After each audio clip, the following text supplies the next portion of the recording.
எப்போ பார்த்தாலும் பேசுகிறேன்னு சொல்லி வந்துடுறானேன்னு சொல்லி நினைக்காதீங்க.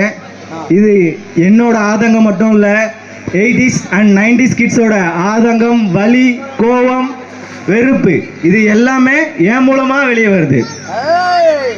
ஒன்னே கூட சொல்லிக்கிறேன், 80s kids and 90s kids எல்லாருமே ரொம்ப ரொம்ப சந்தோஷமாக இருந்தாங்க. இந்த ஊரில் ஒரு வீட்லேயும் திண்ணை கட்டி பெற்றோர்கள் உட்காந்துருந்தாங்க.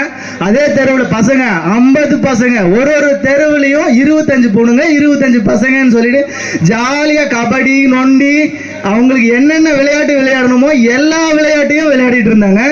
அதே எல்லாத்தையும் நாம அடுத்த தலைமுறைக்கு கொடுத்தோமா அப்படின்னா கொடுக்கல. ஏன் கொடுக்கல அப்படின்னா நம்மளுடைய சூழ்நிலை, நாம நம்மளுடைய நிதியை பெருக்கிறதுக்காக வெளியூர்களுக்கும் வெளிநாடுகளுக்கும் பயணம் செஞ்சு நாம நம்மளுடைய குழந்தைங்களை அங்கேயே படிக்க வச்சுட்டு அங்கேயே அவங்கள பெரிய ஆளாக்கணும்னு நினைக்கிறோம். அது தப்பு இல்லை. ஆனால் அதுக்காக உங்களுடைய ஊரில் உங்களுடைய சொந்தம் யாரு, உங்களுடைய மாமன், மச்சான் எல்லாரும் வந்துட்டு யாரை பெரியப்பான்னு கூப்பிடுன்னு தெரியல, யாரை சித்தப்பான்னு கூப்பிடணும் தெரியல, யாரு மாமா, யாரு அத்தை, யாரு அண்ணி, எதுவுமே தெரிய மாட்டேங்குது வருங்கால ஜென்ரேஷனுக்கு. அவங்க எல்லாருக்கும் நீங்க சொல்லிக் கொடுக்கணும். நீங்க இல்லை, நாம எல்லாருமே சேர்ந்து சொல்லிக் கொடுக்கணும். நம்மளுடைய குடும்பம், என் குடும்பத்தில் பிரச்சனைங்க. என் குடும்பம்னா என் ஒரு வீடு மட்டும் இல்லை, இங்கே இருக்கிற 250 வீடும் சேர்ந்து தான் சொல்கிறேன் என்னோட குடும்பம்னு. ஒரு பிரச்சனையும் நாம் கடந்து சாதாரணமாக கடந்து போயிட்டு இருக்கோம். ஏன் அப்படின்னா நாம் வந்துட்டு நான் ஒருத்தன் கேட்டு என்னடா பண்ண போகிறேன், நான் ஒருத்தன் கேட்டு என்ன பண்ண போகிறேன் அப்படின்ற ஒரு சாதாரண வரி. அந்த வரியில் நாம் எவ்வளவு பாதிக்கப்பட்டு இருக்கோம்னு சொல்லிட்டு இங்கே இருக்கிற இந்த விழா குழுவினர் மட்டும் இல்லாமல் நிறைய இளைஞர்களுக்கு இதனுடைய வெளிப்பாடு என் மூலமாக வெளியே வருது. முதல்ல சொல்லிக்கிறேன், நம்மளுடைய ஒற்றுமை சிதைஞ்சுட்டே இருக்கு. ஒரு விஷயத்துலையும் நம்ம விழாக்கள் கொண்டாடுறதுலையும் சரி, இன்னைக்கு திருவிழா கொண்டாடுறோம், திருவிழாவில் வெறும் பசங்க மட்டும்தாங்க இருக்காங்க. பெரியவங்க எங்கே போகிறீங்க? வயசாயிருச்சு, தூங்குறீங்க, சரி கரெக்டு தான். ஒரு வந்துட்டு டே தம்பி இந்த மாதிரி பண்ணு அந்த மாதிரி பண்ணு அப்படின்னு சொல்லிட்டு உங்களுடைய அட்வைஸை கொடுங்க. அதை நாங்கள் தப்புன்னு சொல்லவே மாட்டோம், அதை ஏற்றுக்கிறோம்.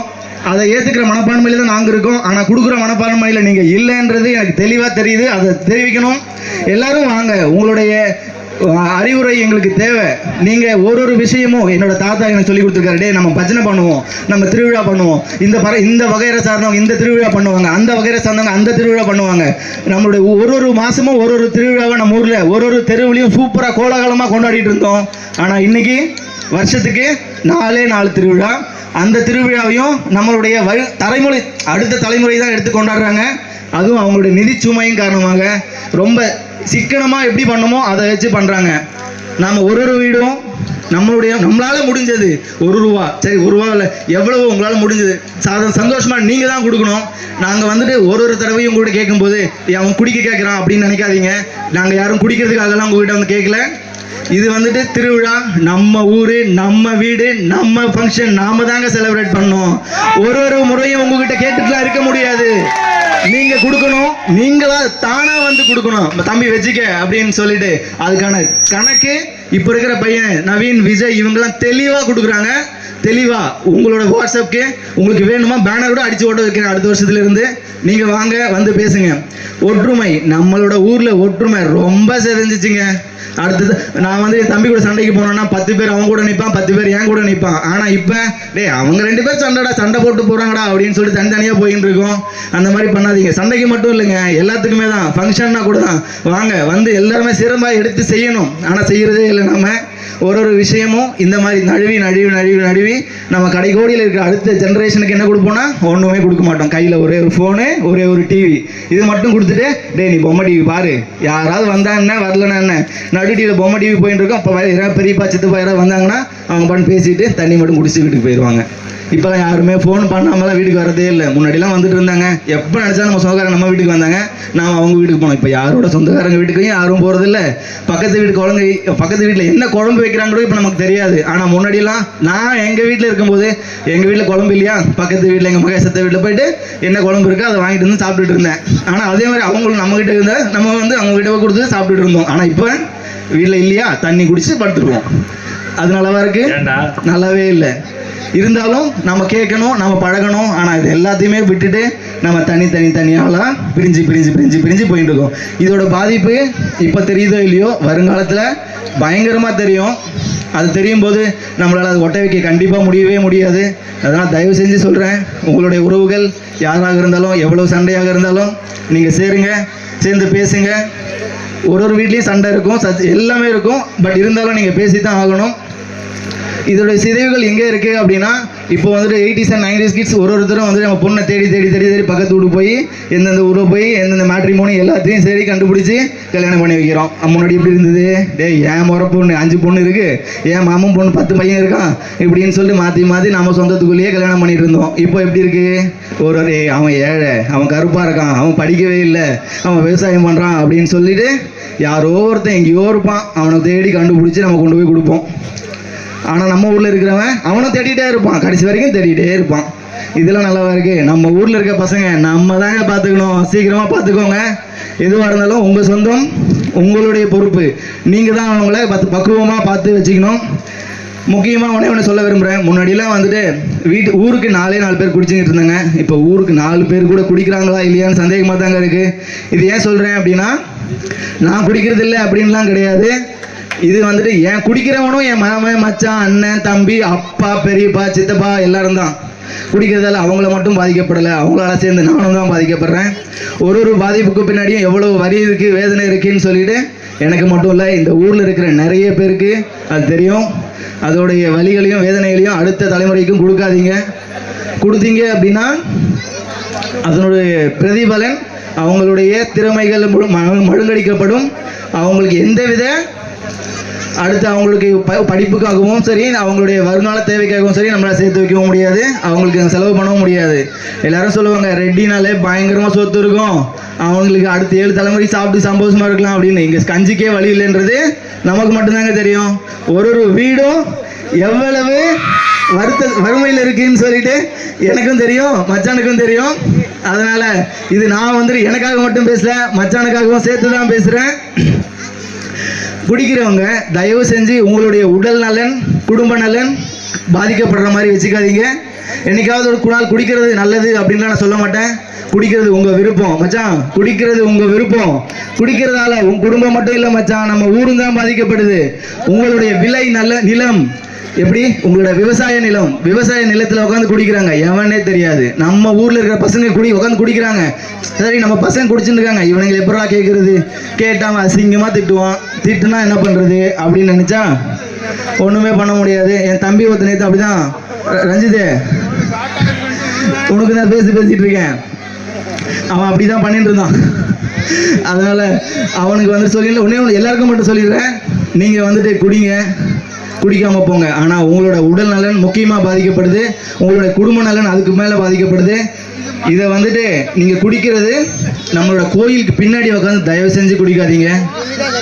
அது வந்துட்டு புனித தலம். உங்களுடைய மூதாதையர்கள் எத்தனையோ ஆண்டுகளுக்கு முன்னாடி அது கட்டி வச்ச கோயில், அவங்க கட்டி வச்ச கோயிலை இப்போ நம்ம அடுத்த கடத்துக்கு கொண்டு போயின்னு இருக்கோம். ஆனால் அந்த கோயிலில் பின்னாடி உட்காந்து நீங்கள் குடிக்கிறீங்க, பாட்டில் உடைக்கிறீங்க, இது ரொம்ப நல்லா இல்லை. பிளாஸ்டிக் கவர்ஸ்லாம் போடுறீங்க, இது வந்துட்டு ரொம்ப கேடானது. இதுக்கோ கண்டிக்கத்தக்கது. கோவில் உங்களுடைய உரிமை, உங்களுடைய நிலம், உங்களுடைய தொன்மை. இது வந்துட்டு நீங்கள் பாதுகாக்கணும். அதுக்காக மறந்துடாதீங்க. கோயிலுக்கு பின்னாடி உட்காந்து குடிக்காதீங்க, ஆறுகளுக்கு குடிக்காதீங்க,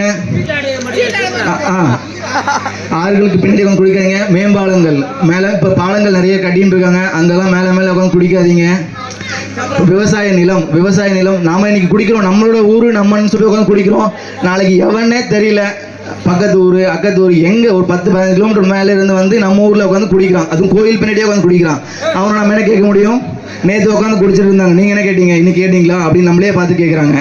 இது வந்துட்டு எப்படி இருக்குது சொல்லுங்கள்? நம்ம ஊர் யார் தப்பு செஞ்சாலும் நாம் அதை தட்டி கேட்கணும். தட்டி கேட்கறது மட்டும் இல்லாமல் நாம் அதை கண்டிப்பாக தடுக்கணும். சீட்டாடுறதும் தான் அது வந்துட்டு ரொம்ப நீங்க இன்னும் என்னோட கோபம் நிறைய இருக்கு மச்சான். ஒரே ஒரு 10 நிமிஷம் பொறுமையா இரு. பசங்க ஆடணும் வாடா, 10 நிமிஷம் முடிச்சுட்டு போயிடுறேன். போதும் வாடா, இப்ப ரத்தம் வாடா.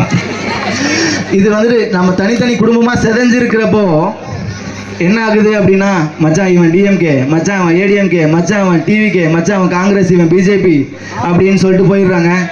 இதெல்லாம் நீங்கள் MLA election, MP election, MLA election, MP எலெக்ஷனுக்கு நீங்கள் எப்படி வேணால் ஓட்டு போட்டுக்கோங்க, அது உங்கள் உரிமை. நாங்கள் அதில் தலையிடவே மாட்டோம். ஆனால் பஞ்சாயத்து எலெக்ஷன், உள்ளாட்சி தேர்தல்னு வரும்போது என் ஊர், என் சொந்தம், என் நண்பன், இவன் நல்லது செய்வான், இவன் கெட்டது செய்வான்றதை பார்த்துட்டு மட்டும் ஓட்டு போடுங்க. கடந்த 15-25 வருஷமாக நம்ம என்ன பண்ணிட்டு இருக்கோம், நம்மளுடைய ஒவ்வொரு தேவைக்கும், எப்படி நம்மளுடைய ஒவ்வொரு தேவைக்கும், என் தெருவில் ஒரு கம்பம் உடஞ்சிருச்சு, நான் என்ன பண்ணுறேன், பஞ்சாயத்து தலைவர்கிட்ட போய் கேட்குறேன், அவன் பண்ணுறேன்னா அப்படின்றான். கடந்த ஒரு 3 வருஷமாக பண்ணுறேன்னு சொல்லிட்டு இருக்கான். நாங்கள் எங்கே நிறைய இடத்துக்கு கம்ப்ளைண்ட் கொடுத்துட்டேன், ஒன்றுமே பண்ணல. சிஎம்சிஎலுக்கு ஒரே ஒரு கம்ப்ளைண்ட் போட்டேன், அடுத்த ஒரு 15 நிமிஷத்தில் கம்ப்ளைண்ட் அந்த கம்பத்துக்கு கொண்டு வந்து மாற்றுறான். அந்த மாற்றின கம்பத்துக்கு பல்பு மாட்டணும். அதுக்கு நான் அந்த தலைவர்கிட்ட சொல்கிறேன். தலைவர்கிட்ட சொல்லும்போது என்ன ஆகுதுன்னா, அவன் வந்துட்டு மாற்றுறேன் அப்படி சொல்கிறானே தவிர கடைசி வரைக்கும் மாற்றவே இல்லை. இது வந்துட்டு என்ன சொல்கிறதுனா, நம்மளுடைய உரிமை, வாக்குக்கு பணம் வாங்காதீங்க, ஓட்டு உங்கள் உரிமை, அதை நீங்கள் ஒழுங்காக பார்த்துக்கோங்க. நம்ம ஊர்னா உள்ளாட்சி தேர்தலில் ஒழுங்காக ஓட்டு போடுங்க, நம்ம ஆளுங்களை செலக்ட் பண்ணுங்கள், நமக்கு தேவைன்றப்போ வந்து நிற்கக்கூடிய ஆளுங்களையாக பார்த்து செலக்ட் பண்ணுங்கள். செலக்ட் பண்ணிவிட்டு உங்களுடைய தேவைகள் என்னன்றதை அவங்கக்கிட்ட தெளிவாக எடுத்து சொல்லி அந்த உரிமையை கேட்டு வாங்குகிற அளவுக்கு நாம் நம்மளுடைய தலைவர்களையும் துணைத் தலைவர்களையும் வார்டு மெம்பர்களையும் உருவாக்கணும். அதை உருவாக்க வேண்டியது உங்களுடைய கடமை, நம்முடைய கடமை, அடுத்த தலைமுறைக்கான கடமை அப்படின்றத ஞாபகம் வச்சுக்கோங்க. விவசாயம், நான் வந்துட்டு இங்கே இருக்கிற நிறைய பெண்களுக்கு என்னுடைய வாழ்த்துக்களையும் நன்றிகளையும் தெரிவிக்கணும். ஏன் அப்படின்னா, முன்னாடி ஒரு காலத்தில் இயந்திரங்கள் இல்லாத காலத்தில் ஆண்களுடைய விவசாயத்தில் பங்குன்றது அதிகமாக இருந்தது. ஆனால் இப்போன்றது விவசாயத்தில் ஆண்களுடைய பங்கு மிக குறைவு. இயந்திரங்களே இல்லாமல் அவங்க வந்து விவசாயம் பண்ண முடியாது. இப்போலாம் பெண்கள்ன்றவங்க இப்போ நாற்று நடுறதுக்கும் போது எல்லாத்தையுமே பெண்கள் தான் பார்த்துட்டு இருக்காங்க. அதனால் நீங்கள் வந்துட்டு அடுத்த தலைமுறைக்கு தம்பி போதும் வாசாமி, அடுத்த தலைமுறைக்கு உங்களுடைய விவசாயத்தை கற்றுக் கொடுங்க. ஏன்பா ஏரோட தெரியுமா பொண்ணுக்கு விவசாயம் சொல்லுங்கிறப்பல இந்த ஏன்பா கொண்டபொன் மகனே மச்சான் ஏறு, நானும் ஓட்டியிருக்கேன் மச்சான், பேசுவேன், வந்துரு.